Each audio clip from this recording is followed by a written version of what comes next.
पाकिस्तान में समझदारी होती तो आतंकियों के साथ खुलेआम खड़े रहने की गलती न करता। उसने निर्लज्ज होकर के आतंकवादियों के साथ खड़े रहने का फैसला किया। हम पूरी तरह तैयार थे, हम भी मौके की तलाश में थे, लेकिन हमने दुनिया को बताया था कि हमारा लक्ष्य आतंकवाद है, आतंकवादी आका है, आतंकवादी ठिकाने हैं। वो हमने पूरा कर दिया। लेकिन जब पाकिस्तान ने आतंकियों की मदद में आने का फैसला किया और मैदान में उतरने की हरकत की, तो भारत की सेना ने सालों तक याद रह जाए ऐसा करारा जवाब दे करके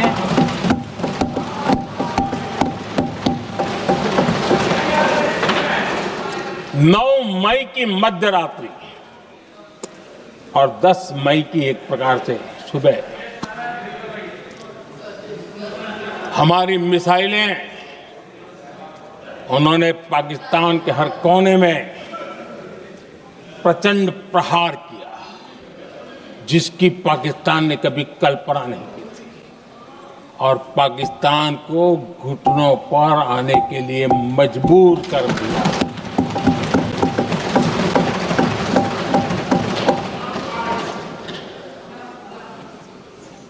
और आपने टीवी में भी देखा है, वहां से क्या बयान आते थे।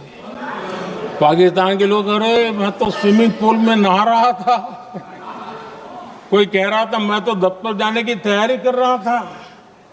हम कुछ सोचे पहले तो भारत ने तो हमला कर दिया। ये पाकिस्तान के लोगों के बयान है और देश ने देखे हैं। स्विमिंग पूल में नहा रहा था।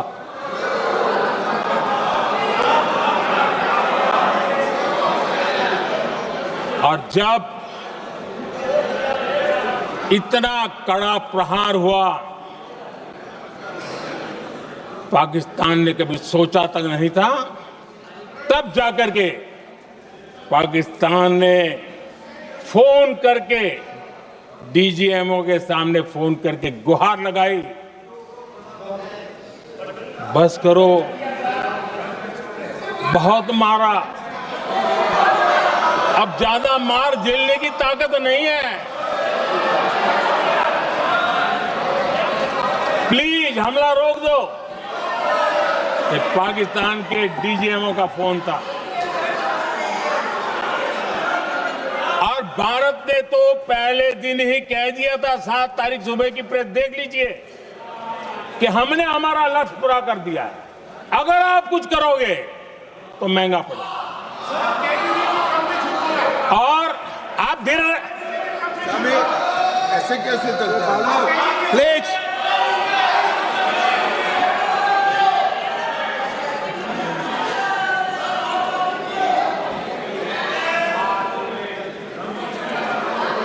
मैं आज दोबारा कह रहा हूं, ये भारत की स्पष्ट नीति थी, सुविचारित नीति थी, सेना के साथ मिलकर के तय की हुई नीति थी, और वे ये थी कि हम आतंक, उनके आका, उनके ठिकाने, ये हमारा लक्ष्य है।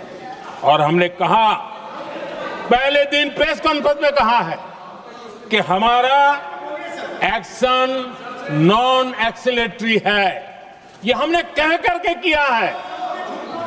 और इसके लिए साथियों हमने हमला रोका। अध्यक्ष जी, दुनिया के किसी भी नेता ने भारत के ऑपरेशन रोकने के लिए नहीं कहा।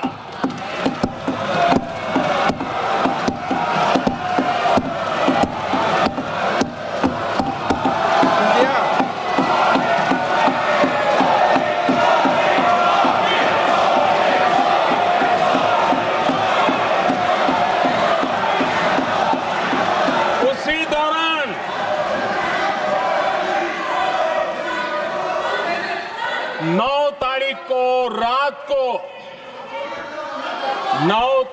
रात को अमेरिका के उपराष्ट्रपति जी ने मुझसे बात करने का प्रयास किया। वो घंटे भर कोशिश कर रहे थे, लेकिन मेरी सेना के साथ मीटिंग चल रही थी, तो मैंने उनका फोन उठा नहीं पाया। बाद में मैंने उनको कॉल बैक किया। मैंने कहा कि आपका फोन था, 3-4 बार आपका फोन आ गया, क्या है? तो अमेरिका के उपराष्ट्रपति जी ने मुझे फोन पे बताया कि पाकिस्तान बहुत बड़ा हमला करने वाला है। ये उन्होंने मुझे बताया। मेरा जो जवाब था, जिनको समझ नहीं आता है उनको तो नहीं आएगा,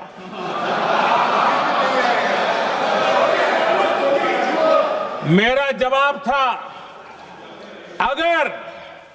अगर पाकिस्तान का ये इरादा है तो उसे बहुत महंगा पड़ेगा। ये मैंने अमेरिका के उपराष्ट्रपति को कहा।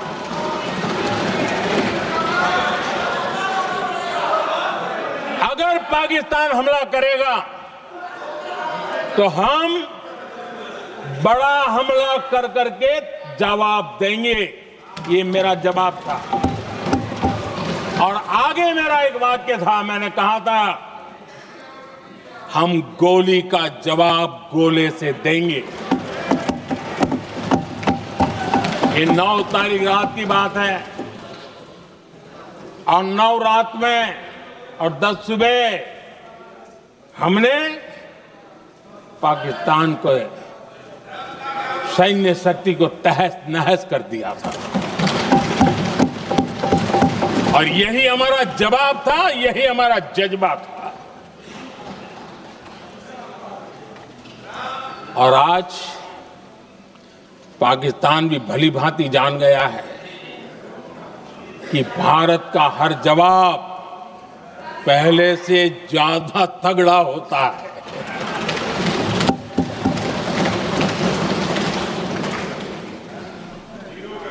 उसे यह भी पता है कि अगर भविष्य में नौबत आई तो भारत आगे कुछ भी कर सकता है।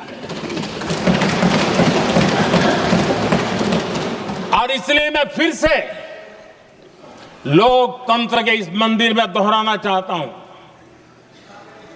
ऑपरेशन सिंदूर जारी है।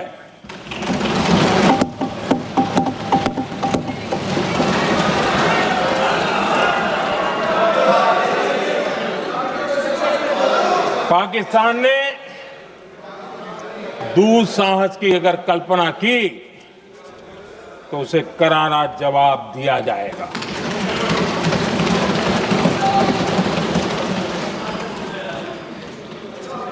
आदरणीय अध्यक्ष जी,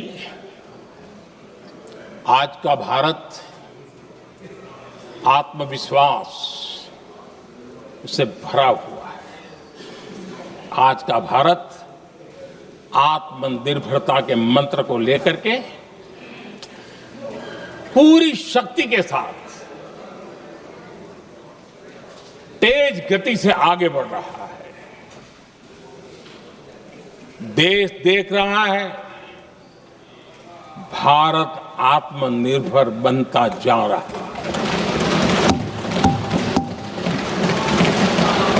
लेकिन देश ये भी देख रहा है कि एक तरफ तो भारत आत्मनिर्भरता की ओर तेज गति से आगे बढ़ रहा है, लेकिन कांग्रेस मुद्दों के लिए पाकिस्तान पर निर्भर होती जा रही है।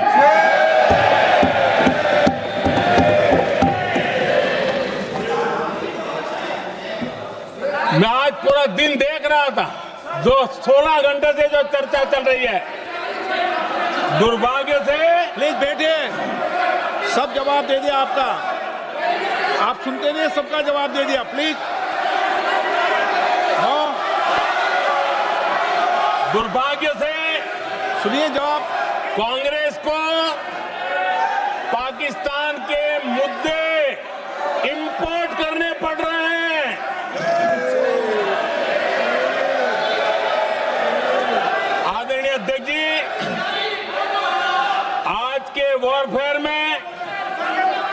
इंफॉर्मेशन और नैरेटिव्स की प्लीज बैठिए। बहुत बड़ी भूमिका है। नैरेटिव घड़ करके एआई का भी भरपूर उपयोग करके सेनाओं के मनोबल को कमजोर करने के खेल भी खेले जाते हैं।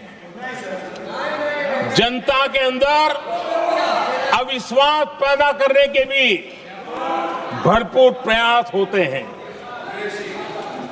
दुर्भाग्य से कांग्रेस और उसके सहयोगी पाकिस्तान के ऐसे ही प्रपंच के